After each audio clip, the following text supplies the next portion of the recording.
नमस्कार मंडळी, स्वागत आहे तुमचं सर्वांचं माझ्या चॅनलवरती म्हणजेच सिंपल कुकिंग विथ माई म्हणजे मी माई धाराशिवकर आपलं सगळ्यांचं मनापासून स्वागत करते।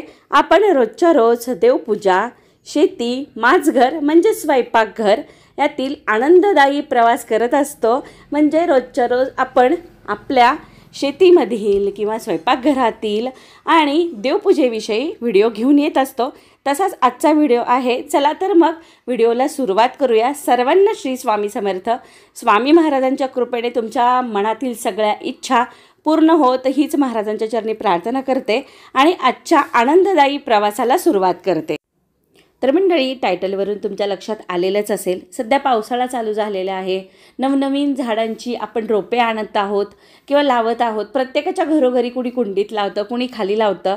तर घरोघरी ही लगबग चालू झाली असेल की नाही, माझ्याकडे देखील चालू झालेली आहे। माझी इच्छा होती की ह्या वर्षी आपल्याला बेलाचं झाड दारात लावायचं आहे, पण काही प्रश्न देखील होते की झाड दारात लावलं पाहिजे का, कुंडीत लावायचं का खाली लावायचं, किंवा मग ते लावल्यानंतर आपल्याला त्याची रोजच्या रोज पूजा करावी लागते का, किंवा कोणती सेवा करावी लागते, कोणत्या दिशेला लावायला पाहिजे आणि ते कोणत्या वारी लावलं पाहिजे, हे बरेच प्रश्न माझ्या मनामध्ये आले होते। त्यासाठी मग मी केंद्रामध्ये फोन केला। आपल्या प्रतिनिधी स्वरूपात ज्या ताई आहेत त्यांनी मला मार्गदर्शन केल्यानंतर मी ते झाड आपल्या दारामध्ये लावायची तयारी चालू केलेली आहे।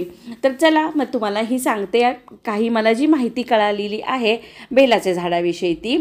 तर व्हिडिओ खूप महत्त्वपूर्ण आहे, त्यामुळे शेवटपर्यंत नक्की पहा।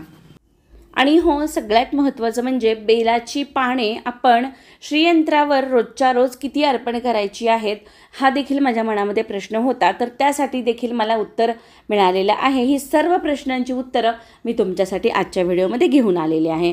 तर सर्वप्रथम बेलाचे झाड आपण दारात खाली लावायचं का कुंडीत लावायचं।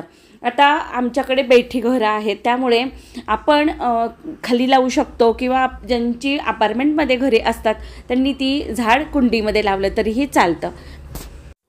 बेलाचे झाड घरासमोर असणे अथवा कुंडीत लावणे किंवा घरासमोर लावणे अत्यंत शुभ मानले गेलेले आहे। बेलाच्या झाडाला दररोज नियमित 1 तांब्या पाणी घातल्याने पूर्वजांचे आशीर्वाद मिळतात आणि पितृदोष देखील कमी होण्यास मदत होते।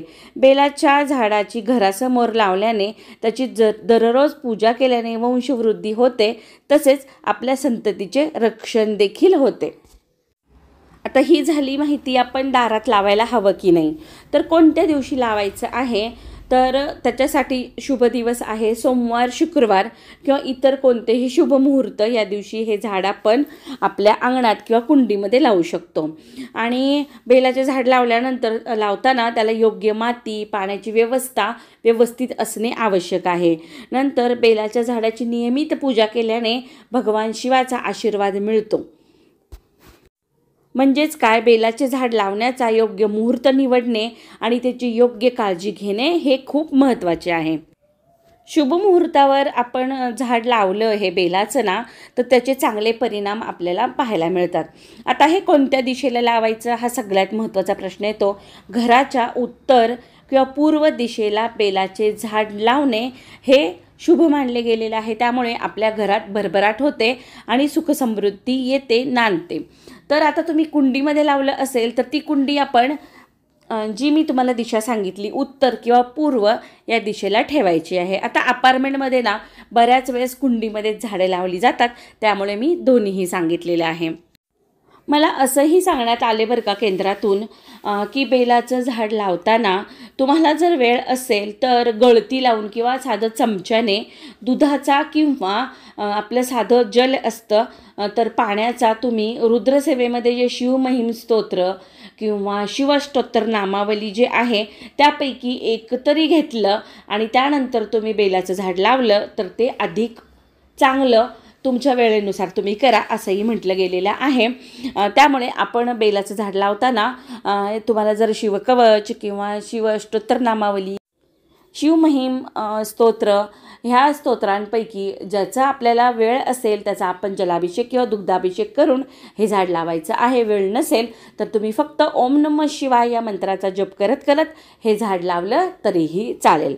आता त्यानंतर पाहूयात आपण की बेलाचं झाड लावल्यानंतर आपल्याला त्याची पाने सोमवार सोडून तोडायची आहेत. सोमवारी कधीच बेलाचं पान तोडायचं नाही. पूजा करायची पण पान तोडायचं नाही आहे. सोमवारच्या पूजेसाठी रविवारीच पाने दिवस मावळायच्या आधी तोडून ठेवायची आहेत. तर आपण शिवपिंडीवरती बेलाचं पान अर्पण करतोच, पण त्याचसोबत भगवान शिवाचं जे आसन रुद्रयंत्र आहे त्यावरती देखील आपल्याला बेलाचं पान अर्पण करायचं आहे. बेलाचं पान अर्पण करताना ह्या पद्धतीनं अर्पण करायचं आहे. त्याचसोबत आपण जे आई भगवतीचं आसन मानलं गेलेलं आहे श्री यंत्र, ज्याच्यावरती आपण कमलगड्ड्याची माळ ठेवतो 108 मण्यांची, त्यावरती देखील आपल्याला बिल्वपत्र म्हणजे बेलाचं पान अर्पण करायचं आहे. तुम्हाला एक मिळालं तुम्ही रोज एक अर्पण करा. जर तुम्हाला मिळत असतील जास्ती पाने तर तुम्ही दररोज 16 पानं आपल्या आई भगवतीच्या श्रीयंत्रावर अर्पण करू शकता. पाने अर्पण करताना बिल्वपत्र अर्पण करताना आपल्याला नववर्ण मंत्राचा जप करायचा आहे. त्याचसोबत ह्या पद्धतीनं आपल्याला पाने अर्पण करायची आहेत. आणि आई भगवती ह्या शिवाच्या भगवान शिवाच्या अर्धांगिनी मानल्या गेलेल्या आहेत. आई भगवती ही पार्वती मातेचं रूप मानले गेलेलं आहेत. त्यामुळे श्रीयंत्रावरती आणि आईसाहेबांच्या टाकावरती देखील बिल्वपत्र अर्पण करण्याचा मान आहे. त्यामुळे जसं आपण श्रीयंत्रावरती लाल फुलं अर्पण करतो तसंच बिल्वपत्र देखील अर्पित करायचं आहे. एक मिळालं एक अर्पित करा. 16 जर मिळत असतील तर खूप छान आहे.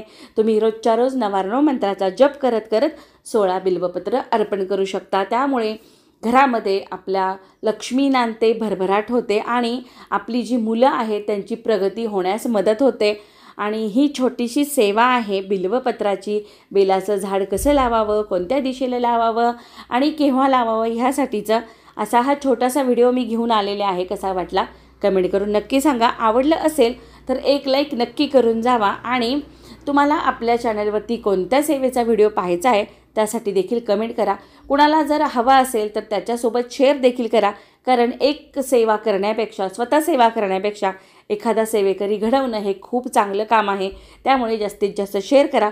चला तर मग परत भेटणारच आहोत आपण नवीन व्हिडिओमध्ये, नवीन सेवेसोबत, नवीन रेसिपीजसोबत आणि नवीन शॉपिंगसोबत. तोपर्यंत सगळ्यांना श्री स्वामी समर्थ आणि नमस्कार.